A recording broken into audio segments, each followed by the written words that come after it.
Hey YouTube, Alan here. Long time since I've made a video, but I wanted to throw one out there because I've been asked a few times like, oh, will the channel come back and are things okay and whatnot? And the channel isn't dead. I haven't turned everything off. I just have had a lot of life stuff and also not necessarily that many topics that I wanted to cover, but today I do. So here I am. And the topic, as you can probably tell, albeit I've got a very ghetto setup here, is the Nintendo Switch 2. Now, I'm not going to do an unboxing. The Switch is out. I'm not going to do deep reviews and games because you can get that elsewhere. But I wanted to kind of spend some time to maybe give my thoughts on the system after the last month or so. So this is going to be a little bit of a rambling. Grab a tea, sit back and enjoy, I suppose. So where does my story begin? I guess it goes back to the pre-ordering. I looked at the Switch 2 Direct and I liked some of what I saw. Like, I liked the look of Mario Kart, I liked the look of Donkey Kong, and the third party stuff was okay. Um, Pricing was definitely, a little bit of a challenge, in my opinion. I was expecting an increase. I was hoping the price would be in euros between 4 to 450. I was a little disappointed when it was, 470 for the base and 510 for the Mario Kart bundle. So I hemmed and hawed a lot about, will I get the Switch? And what actually made me kind of flip to getting it is ultimately that systems are getting more and more expensive in general. Nothing is coming down in price. The days of kind of waiting and getting a console a year or two in and you get like a reduced price, which I've done many times in the past, just doesn't exist anymore. You no longer can get that, kind of like post launch kind of deals and bundles and stuff like that. I mean, the Switch 1 is the same price. The PlayStation 5 is more expensive in some places than it launched. Xbox is more expensive. So it just, we're not in that era, unfortunately. And the cost of everything has gone up so dramatically. So ultimately, I bit the bullet. I actually pre ordered originally with Nintendo directly. But because I have an NSO and I have a fairly active and I use it, I was able to get a pre order. But coming up to the day of delivery, I didn't get any notification of like, oh, it's been shipped or anything like that. So I made a last minute switch. And as you can tell from the extra paraphernalia here, there's a notepad, a little sticky pad, a pen, a poster, and a tote bag. And I really like that tote bag. I went to the midnight launch, which is the first time I've gone to a midnight launch since the Wii, believe it or not. It was a big old crowd. I was not expecting to get a system. I thought, oh God, I don't have anything pre-ordered in store here. I was chancing my arm, but it seemed like I was fairly far back when when I joined. I was like, nah, not going to get it. But no, a lady came around giving everyone kind of numbers that didn't have pre-orders. I was number 41, and there was at least another 50, I think, after me because it was a big old queue. So they had a good stock on hand for both pre-orders and walk-ins that day. And because I was part of the first 100 people in the queue, well, it wasn't a full 100. There was actually probably more, but not everyone wanted them. I was able to get the goodie bag, so they were doing the kind of the free goodie bag, for the first 100 people who kind of wanted it, basically. And I was like number 100. And I was quite lucky to get it because, in fact, I was probably more like 102 or 3 or something because they ran out just in front of me. And the lady went back behind, seeing if they could find any more. And they found a few more bags, and I was able to nab one. And being the collector that I am, and yes, I have not stopped playing and I haven't stopped collecting. And if you can hear Ashley, she has not stopped barking. Things have not changed despite the lack of videos. So yeah, I picked it up in Smith's, cancelled my Nintendo online order, and then I ended up not playing it that night because I'm an adult now and I had other things to do. And these things require digital downloads to get going, which was a bit disappointing. So yeah, my thoughts then on the hardware. It's a nice system. It feels robust. Like it's set up on its stand now. It not like the original Switch had such a flimsy stand you would never use it. That was corrected with the OLED, and this feels more like a continuation of that line. The magnetic Joy Cons are they're just so addictive to that. clicking them in. They feel robust. It feels more satisfying than the rail system. The buttons and everything are quiet in operation. It feels good. The battery life is not as nice as the OLED, for those that are used to that, but is probably more on par to the original Switch when it launched. Um, Decent screen. It's nice and big. It's clear. I would say maybe the color balance on the OLED is probably a bit better, given that it does the better contrast in blacks. But this is a high resolution 1080p, nice big, it's big. I know people get into the technical, the refresh rate and all. I haven't noticed. Maybe it's just my eyes, but I'm not the person to kind of, to kind of critique on that level. For me, it was more, can I play the games? Do they look pleasing? Does it sound pleasing? Decent sound on it? Funny enough, one of the nicest features that they've added in is the dual USB ports. Being able to charge whichever side is so handy. I should probably add that I've only used this in handheld mode, so I'm not familiar with the docked experience right now anyway. And I haven't got extras like the Pro Controller 2. So I've been very much just using the Joy-Cons and using it as a handheld. I have tried a little bit where it's been on a table and using the Joy-Con separated, but I always find those, when they're not formed into a controller, if they're just separate, like the Wii and the Nunchuk type thing, I always find them a bit too floaty or something. It just doesn't work for me. And the same with putting them on the side, too small, even though they are bigger. I've only barely tried out things like the mouse control on the menu. Seems fine. It's a nice addition. Have to see what games really do with it. But yeah, that's the system. It does, when it comes to the performance of the hardware, you can tell in the games that it is an upgrade. Like if you go back to the Switch 1, this is a serious upgrade in terms of performance. They've kept the menus, they kept everything very similar. This is like a continuation. It's kind of like going to the latest model of phone in some ways, but that's just the nature of hardware development now, I think. Perhaps people might be a little disappointed because Nintendo go crazy, or have done in the past. The GameCube to the Wii, the Wii to the Wii U, quite a change in each time, and they've played it safe. This is like a better Switch in many ways, but then the Switch was one hell of a winning formula, so if it ain't broke, don't fix it. So yeah, I don't see any real problems with that, and it's hard to critique when it is such a solid system.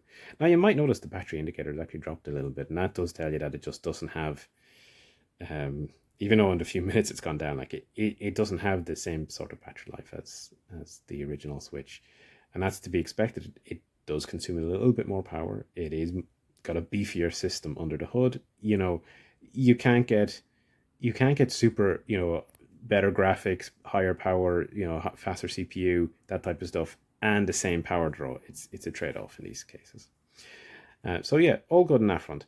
Now, in terms of games, you can probably tell from the screen what I have been playing. I've been playing a lot of the NSO stuff, the retro stuff, and then from the more defined Switch 2 stuff, I've been playing some of the GameCube games, which I'll get into in a minute, Mario Kart World, and Hyrule Warriors, which is a backwards compatible game. And I'm going to start talking about the backwards compatible games because I actually feel that this has been a very undersold aspect of the Switch 2 experience. So Nintendo did mention a few games would get like free upgrades. And if you've seen the improvement that it's given to something like Pokemon Scarlet and Violet, wow, much clearer visuals, much better frame rate. It is almost like a new game. The same applies for me for Hyrule Warriors. I had been playing that on Switch, and I've logged in like 245 hours. I've been playing it since last year, basically. And I enjoy the game. It's one of those kind of mindless games to a certain degree. It did have a good bit of slowdown at times, when a lot was going on screen on the original Switch. So you could tell, it was pushing the system. And it was in handheld mode, kind of blurry. It was actually hard to read text and stuff like that. It is transformative on the Switch 2. It really is. Like, the text is so much clearer. It actually renders at 1080p, I believe. It's one of the very few games to do that, because whatever way they set up the Switch 1 mode, normally the max handheld will be 720, but it goes full 1080p here, 1080p 60. It is it's basically like a new game. Like it is really, really good. So if you haven't tried it and you're looking to try a Warriors game, I'd say check them out. And now is the perfect time. And there's a lot of games that have received anything that had an uncapped frame rate or dynamic resolution has basically got a free boost on the backwards compatibility. So way undersold that. And I could totally see people revisiting, and I might revisit some of the games that I played again, like Mario Odyssey's got a boost and a patch. They said Pokemon, the various Pokemon games. So there's a bunch. Bayonetta 3, although that one is apparently more in the dock mode, and I have Bayonetta 3 and I haven't played it yet. So there's a lot of stuff that I'm actually looking forward to revisiting or playing anew, thanks to the improved hardware.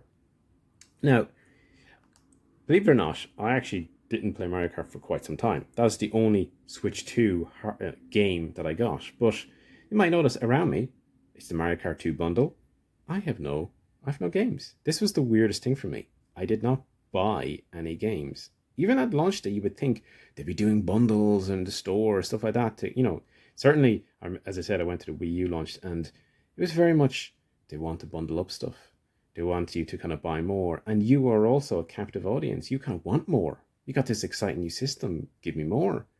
For the Wii, I remember getting Wii Play. Obviously, Wii Sports was bundled. Twilight Princess. So I mean, it was really cool and I think I got an extra nunchuck too. And I wasn't forced into some of that stuff because I got it early. So it was kind of in a way disappointing that there was no deals, no offers. And when you look around, I was like, well, most of these are game key cards, and I have a very big problem with game key cards. I will not buy any because they are like some sort of mutant beast between physical and digital. It kind of like doesn't really satisfy either to me. If you can get a decent deal for a digital game, you may as well get it digitally because after all you're getting is a license anyway. If you're going to sell me something physical, then I want the product to be able to kind of take away and do it as I will, and for it to continue to work in the future, as all of our retro games and stuff like that do. But a keycard won't, because obviously at some point those services will be turned off. Whether it's in 10 years, 20 years, 5 years, who knows? And it's not like Nintendo have not shut down services on their systems like the Wii and the DS and the 3DS. So, it just, if I'm getting digital, I want it to be on a steep sale, and I want to basically consider I'm kind of renting this. If I'm getting physical, I want to own it. So I don't own anything. Now, I might say, but you got the Mario Kart one. And I got the Mario Kart one because Mario Kart World physical here is €90. I know some people kept saying the price was $90, but it's not. It's $80 in general, but it's €90. Outrageously expensive and not worth it. When you get the bundle, it's basically 40. 40 for this game for me is actually a lot more right. And that's probably just because of the game in question. Now, for some people, they probably might feel that it's worth 90, and fair play, because value is very subjective. I have started to play Mario Kart more recently, and it's a good game. A lot of effort has been put into it, but it makes it. And in fact, I'll probably bring it up just so we can have it playing in the background. Or how do I go to the menu?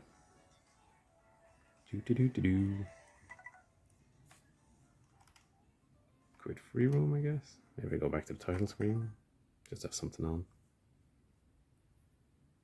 Yeah. Now, apparently I've collected 2,100 coins. So it looks lovely. Like it is a showcase for the system, and it's a great world to play around with and explore.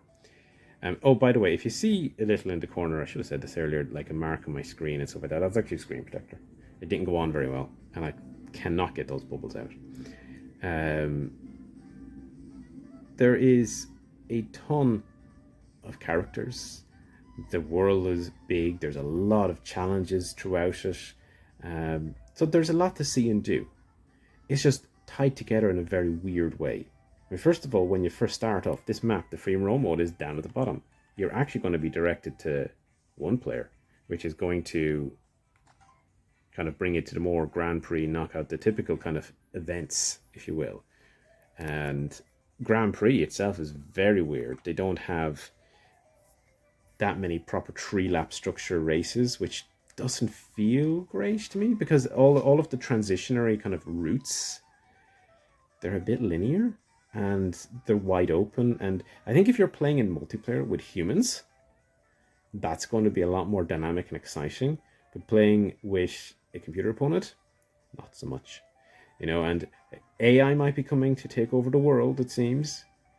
But it sure as hell is not going to provide the same experience in Mario Kart. So if us humans only have one thing left to do, it'll be to play Mario Kart. So it's kind of odd. It's an odd structured game, in my opinion.